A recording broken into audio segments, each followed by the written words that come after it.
ഇപ്പോൾ ഒരു ഖേദപ്രകടനം എന്നതിൽ തുടങ്ങി ഇപ്പോൾ നിലപാട് പരിപൂർണമായി തിരുത്തുകയാണ് മുൻ ദേവസ്വം മന്ത്രി കടകംപള്ളി സുരേന്ദ്രൻ. ശബരിമലയിലെ യുവതീ പ്രവേശനം എന്ന സുപ്രീം കോടതി ഉത്തരവ് അത് തെറ്റായി പോയി എന്നത് കോടതിക്ക് തന്നെ ബോധ്യമായിട്ടുണ്ട് എന്ന് നിലപാട് വിശദീകരിക്കുന്ന മുൻ ദേവസ്വം മന്ത്രി ശ്രീ VS ശിവകുമാർ നമുക്കൊപ്പം ചേരുന്നത്. ശ്രീ VS ശിവകുമാർ, ശബരിമലയിലെ യുവതീ പ്രവേശനം സാധ്യമാക്കിക്കൊണ്ടുള്ള സുപ്രീം കോടതിയുടെ 5 അംഗ വിധി വന്നതിന് പിന്നാലെ കോടതിയുടെ ഉത്തരവ് നടപ്പാക്കാനുള്ള എല്ലാ ക്രമീകരണവും ഏർപ്പെടുത്തുമെന്ന് ദേവസ്വം ബോർഡ് തന്നെ അന്ന് നിർദ്ദേശം നൽകിയതാണ്. സർക്കാർ ദേവസ്വം ബോർഡിന് നിർദ്ദേശം നൽകിയതാണ്. യുവതീ പ്രവേശനം വിധി നടപ്പാക്കാൻ പ്രതിജ്ഞാബദ്ധമാണ് സർക്കാർ എന്ന നിലപാട് കടകംപള്ളി സുരേന്ദ്രൻ ഉൾപ്പെടെ അന്ന് സ്വീകരിച്ചതുമാണ്. ഇപ്പോൾ ഒരു പുനർചിന്ത ഉണ്ടാകുന്ന സാഹചര്യം എന്താണ് എന്നതാണ് മനസ്സിലാക്കേണ്ടത്. അത് ഇപ്പോൾ ഈ തെരഞ്ഞെടുപ്പ് അടുത്തത് കൊണ്ട് ഇവർക്ക് ഈ നിലപാടുകൾ മാറ്റുന്നതിന് 4 വോട്ടിന് വേണ്ടി നിലപാടുകൾ മാറ്റുന്നതിന് അവർക്ക് യാതൊരു മടിയില്ല. അത് അവരുടെ ചരിത്രം പരിശോധിച്ചാൽ തന്നെ മനസ്സിലാകുന്ന ഒരു യാഥാർത്ഥ്യമാണ്. UDF ഗവൺമെന്റിന്റെ കാലത്ത് ഞാൻ ദേവസ്വം മന്ത്രിയായിരുന്ന സമയത്താണ് അന്ന് സുപ്രീം കോടതിയിൽ ഈ കേസ് വന്നപ്പോ സുപ്രീം കോടതി ചോദിച്ചു ഗവൺമെന്റ് നിലപാടെന്താണ്. അന്ന് ഞങ്ങൾ കൊടുത്ത അഫിഡവിറ്റ് എന്ന് പറയുന്നത് വിശ്വാസികളുടെ വികാരങ്ങൾ ഉൾക്കൊണ്ടുകൊണ്ട് ആചാരങ്ങളും അനുഷ്ഠാനങ്ങളും സംരക്ഷിച്ചുകൊണ്ടുള്ള നിലപാടെടുക്കുക എന്നുള്ളതാണ്. യുവതീ പ്രവേശനം അംഗീകരിക്കില്ല എന്നുള്ള നിലപാട് ശക്തമായ നിലപാടാണ് അന്നെടുത്തത്. എടുത്തപ്പോൾ അത് യഥാർത്ഥത്തിൽ ഞങ്ങളന്ന് വിശ്വാസികളുടെ താല്പര്യങ്ങൾ സംരക്ഷിക്കുക എന്നുള്ളത് എല്ലാ കാലഘട്ടത്തിലും കോൺഗ്രസിന്റെ നിലപാടതാണ്. അത് ഏത് മതവിശ്വാസമായിരുന്നാലും അവരുടെ താല്പര്യങ്ങൾ സംരക്ഷിക്കുക എന്നുള്ളതാണ്. പക്ഷേ അത് കഴിഞ്ഞ് വന്ന പിണറായി വിജയൻ സർക്കാർ ആ ഗവൺമെന്റ് കൊടുത്ത അഫിഡവിറ്റ് ആണ് ഈ ശബരിമലയെ ഇത്രയും പ്രശ്നം സങ്കീർണമാക്കി മാറ്റിയത് എന്നുള്ളത് കേരളത്തിലെ വിശ്വാസികൾക്ക് മുഴുവൻ അറിയാവുന്ന ഒരു യാഥാർത്ഥ്യമാണ്. അതൊക്കെ ഓരോരോ സമയങ്ങൾ വരുമ്പോൾ അടഞ്ഞ അധ്യായമാണെന്നും മറ്റു കാര്യങ്ങളാണെന്നും പറയാൻ ഇവർക്കെല്ലാം മറ്റാർക്ക് കഴിയും. നമുക്കറിയാം അന്ന് രണ്ടാമത് കൊടുത്ത അഫിഡവിറ്റ് അത്തരത്തിലൊരു അഫിഡവിറ്റ് കൊടുത്തത് കൊണ്ടാണ് സുപ്രീം കോടതി അങ്ങനെ ഒരു വിധി ഉണ്ടായത്.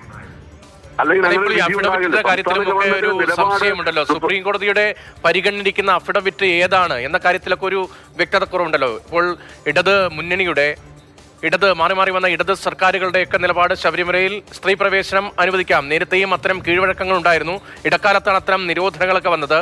ഒരു ക്ഷേത്രത്തിൽ തുല്യത എന്നത് വളരെ പ്രധാനമാണ്. സ്ത്രീകൾ പ്രവേശിപ്പിക്കണം എന്നത് നവോത്ഥാനത്തിന്റെ കൂടി ഭാഗമാണ് എന്തായിരുന്നു ഇടതുമുന്നണിയുടെയൊക്കെ നിലപാട്. ആ നിലപാടിപ്പോൾ പരിപൂർണമായി തിരുത്തപ്പെടുന്നു.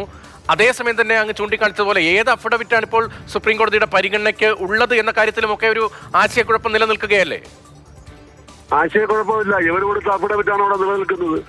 അതുകൊണ്ടാണ് ഞങ്ങൾ പറയുന്നത് ഈ അഫിഡവിറ്റ് പിൻവലിക്കാൻ ഇവർ തയ്യാറുണ്ടോ? അയ്യപ്പ സംഗമം വിശ്വാസികളുടെ താല്പര്യങ്ങൾ സംരക്ഷിക്കാൻ വേണ്ടിയാണെങ്കിൽ ഇവർ കൊടുത്ത അഫിഡവിറ്റ് പിൻവലിക്കാൻ തയ്യാറുണ്ടോ എന്നുള്ളതാണ്. അതിനെക്കുറിച്ച് ഒരു അക്ഷരം മിണ്ടുന്നില്ല, ഒരു അക്ഷരം പറയുന്നില്ല. അഫിഡവിറ്റ് ആദ്യം അവർ ഇപ്പൊ തന്നെ ആ അഫിഡവിറ്റ് ആണ് സുപ്രീം കോടതിയുടെ മുന്നിൽ നിൽക്കുന്നത്. ഒരു സ്ത്രീ, യുവതിയായിട്ടുള്ള ഒരു സ്ത്രീ ഇതിന്റെ അടിസ്ഥാനത്തിൽ ശബരിമലയിൽ എനിക്ക് ദർശനം നടത്തണമെന്ന് പറഞ്ഞ് ഇപ്പൊ പോയാൽ തന്നെ അത്തരത്തിലുള്ളൊരു അത്തരത്തിലുള്ളൊരു അനുമതി ഉണ്ടാകും. അപ്പോൾ ഈ ഗവൺമെന്റ് അതല്ലേ ആദ്യമായിട്ട് ചെയ്യേണ്ടത്? ആ അഫിഡവിറ്റ് പിൻവലിക്കുന്നതിലേക്ക് വേണ്ടിയുള്ള നടപടി സ്വീകരിക്കും. ഇത് LDFന്റെ അല്ല CPMന്റെ നിലപാടാണ്. ഉമ്മൻചാണ്ടി സർക്കാർ വരുന്നതിന് തൊട്ട് മുമ്പ് തന്നെ അന്ന് ശ്രീ VS അച്യുതാനന്ദൻ മുഖ്യമന്ത്രിയായിരുന്ന സമയത്ത് ആണ് ആദ്യമായിട്ട് അഫിഡവിറ്റ് കൊടുത്തത്. ആ അഫിഡവിറ്റിൽ പറഞ്ഞിരിക്കുന്നത് എന്താണ്? യുവതീ പ്രവേശനം ഞങ്ങൾ അനുവദിക്കും എന്നുള്ള തരത്തിലുള്ള അഫിഡവിറ്റാണ് അന്ന് കൊടുത്തത്. ഉമ്മൻചാണ്ടി സർക്കാർ വന്നപ്പോൾ അതിന് ഞങ്ങൾ മാറ്റി കൊടുക്കുകയായിരുന്നു. വിശ്വാസികളോടൊപ്പമാണ് കോൺഗ്രസ് എന്നും ഗവൺമെന്റ് എന്നും പറഞ്ഞുകൊണ്ടാണ് അഫിഡവിറ്റ് നമ്മൾ മാറ്റി കൊടുത്തത്. അതിനെ 2016 കഴിഞ്ഞതിന് ശേഷം ഇവർ ആ അഫിഡവിറ്റ് മാറ്റി വീണ്ടും പഴയത് കൊടുത്തതിന്റെ പശ്ചാത്തലത്തിലാണ് ഇത്രയും പ്രശ്നങ്ങൾ അവിടെ ഉണ്ടായത്. അതാണ് ഞങ്ങൾ പറയുന്നത്. ഇത് കാലാകാലങ്ങളിൽ ഇപ്പോൾ നമുക്കറിയാം പാർലമെന്റ് തെരഞ്ഞെടുപ്പ് 2019 വന്ന് എല്ലാ സീറ്റിലും തോറ്റു. പഞ്ചായത്ത് തെരഞ്ഞെടുപ്പ് വരികയാണ്, അതുപോലെ തന്നെ അസംബ്ലി തെരഞ്ഞെടുപ്പ് വരികയാണ്. അപ്പോൾ അതുകൊണ്ട് ഈ ഗവൺമെന്റിന്റെ വികസന പ്രവർത്തനങ്ങളോ അല്ലെങ്കിൽ ഗവൺമെന്റിന്റെ നേട്ടങ്ങൾ പറഞ്ഞുകൊണ്ട് മുന്നോട്ട് പോകാൻ കഴിയില്ല. അതുകൊണ്ട് ഇതുപോലെയുള്ള ചെപ്പടി വിദ്യകൾ കാണിച്ച് എങ്ങനെയെങ്കിലും തെരഞ്ഞെടുപ്പ് ജയിക്കുന്നതിലേക്ക് വേണ്ടിയാണ്. അല്ലെങ്കിൽ വ്യക്തത വരുത്തണ്ട ഇതിൽ. അതായത് ഇപ്പോൾ ദീർഘമായ പ്രസംഗമായിരുന്നു ആഗോള അയ്യപ്പ സംഗമത്തിൽ മുഖ്യമന്ത്രിയുടെ ഭാഗത്തുനിന്നുണ്ടായത്. താങ്കളും അത് കേട്ടിട്ടുണ്ടാവും. അദ്ദേഹം ഈ യുവതീ പ്രവേശന വിധിയുമായി ബന്ധപ്പെട്ട കാര്യങ്ങളിൽ ഒരു പ്രതികരണവും നടത്തിയില്ല. കഴിഞ്ഞ ദിവസം CPM സംസ്ഥാന സെക്രട്ടറിയോട് ചോദിച്ചപ്പോൾ അതിപ്പോൾ പറയേണ്ട വിഷയമല്ല എന്ന് പറയുന്നു.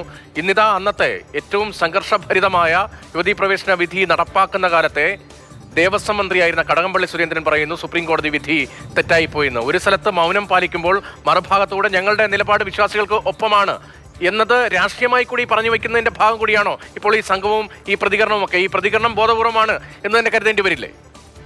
തീർച്ചയായിട്ടും ഞാൻ പറഞ്ഞല്ലോ, ഇതിപ്പോ തെരഞ്ഞെടുപ്പ് എടുത്തപ്പോ ഉണ്ടായിട്ട് കാണിക്കുന്ന ഒരു നാടകങ്ങളല്ലേ ഇതൊക്കെ. ഇവരുടെയൊക്കെ വ്യക്തമായ നിലപാടുകൾ ഓരോ സമയത്തും ഉണ്ടല്ലോ. അതാണല്ലോ അച്യുതാനന്ദൻ സർക്കാരിന്റെ കാലഘട്ടത്തിൽ അവർ ചെയ്തതും പിണറായി സർക്കാരിന്റെ ഒന്നാം കാലഘട്ടത്തിൽ അവർ ചെയ്തതും ഒക്കെ അതൊക്കെ തന്നെയാണല്ലോ. അങ്ങനത്തെ ഒരു സാഹചര്യമുണ്ട്. എന്തുകൊണ്ട് അവർ അഫിഡവിറ്റ് കടകംപള്ളി സുരേന്ദ്രൻ പറയട്ടെ, അദ്ദേഹം പറയട്ടെ, അഫിഡവിറ്റ് ഞങ്ങൾ പിൻവലിക്കുമെന്ന് പറയട്ടെ, മുഖ്യമന്ത്രി പറയട്ടെ, അത് പറയുന്നില്ലല്ലോ. അപ്പോൾ ഇത് വികസനത്തിന് വേണ്ടി എന്ന് പറയുമ്പോൾ വികസനം കഴിഞ്ഞ 9.5 വർഷക്കാലമായി ശബരിമല എന്ത് വികസനമാണ് ഇവർ നടത്തിയത്? UDF ഗവൺമെന്റ് കാലത്തല്ലാതെ. അന്ന് ഞങ്ങളൊരു മാസ്റ്റർ പ്ലാൻ തയ്യാറാക്കിയിട്ടുണ്ട്. മാസ്റ്റർ പ്ലാൻ കമ്മിറ്റിയുടെ ചെയർമാനായി ജയകുമാർ, അന്നത്തെ സെക്രട്ടറി ജയകുമാറിനെ വെച്ചുകൊണ്ട് ആ ചരിത്രത്തിലാദ്യമായി ബഡ്ജറ്റിൽ 25 കോടി രൂപ ശബരിമലയുടെ വികസനത്തിന് വെച്ച ഗവൺമെന്റാണ് UDF ഗവൺമെന്റ്. 112 ഹെക്ടർ സ്ഥലമാണ് അന്ന് നിലയ്ക്കലെടുത്തത്. 12 ഹെക്ടർ സ്ഥലമാണ് പമ്പയിൽ സന്നിധാനം എടുത്തെടുത്തത്. വനഭൂമി ഏറ്റെടുത്ത് അതിന് പകരം സംസ്ഥാന ഗവൺമെന്റ് വനഭൂമി വിട്ടുകൊടുത്ത് ഇടുക്കിയിൽ വിട്ടുകൊടുത്ത് അങ്ങനെയൊക്കെ കാര്യങ്ങൾ ചെയ്തു. പക്ഷെ അതിനുശേഷം 9.5 വർഷക്കാലമായി ശബരിമലയുടെ വികസനത്തിന് വിശ്വാസികളുടെ താല്പര്യങ്ങൾ സംരക്ഷിക്കുക എന്ന് പറഞ്ഞാൽ ആ ക്ഷേത്രത്തിന്റെ വികസനം ഉണ്ടാകണ്ടേ? അതൊന്നും ചെയ്യാതെ ഈ ഗവൺമെന്റ് കാലാവധിക്ക് തീരാറാകുമ്പോൾ 10,000-3000 പേരെ വിളിച്ചുകൂട്ടി ഇരുത്തിയിട്ട് ഞങ്ങൾ ഈ വികസനത്തെ കുറിച്ച് ചർച്ച ചെയ്യുന്നു, മാസ്റ്റർ പ്ലാൻ തയ്യാറാക്കുന്നു എന്ന് പറയുമ്പോൾ ചിന്തിക്കാൻ കഴിവുള്ള വിശ്വാസികൾക്കെല്ലാം ഇത് തീർച്ചയായിട്ടും ബോധ്യമാകുന്നുള്ള കാര്യത്തിൽ യാതൊരു സംശയം. ശരി, രാഷ്ട്രീയമാണ് ഈ പ്രതികരണത്തിന് പിന്നിൽ, ആത്മാർത്ഥതയുള്ള നിലപാടല്ല, വിശ്വാസികൾക്ക് ഒപ്പം ചേർന്നുള്ള നിലപാടല്ല സർക്കാരിന്റെ ഭാഗത്ത് നിന്നുള്ളത്. ഇത് തിരഞ്ഞെടുപ്പ് മുന്നിൽ കണ്ടുകൊണ്ടുള്ള പ്രതികരണവും സംഘവുമാണ് എന്ന UDFന്റെ നിലപാട്. ആ നിലപാട് മുൻ ദേവസ്വം മന്ത്രി ശ്രീ VS ശിവകുമാറും ആവർത്തിക്കുകയാണ്.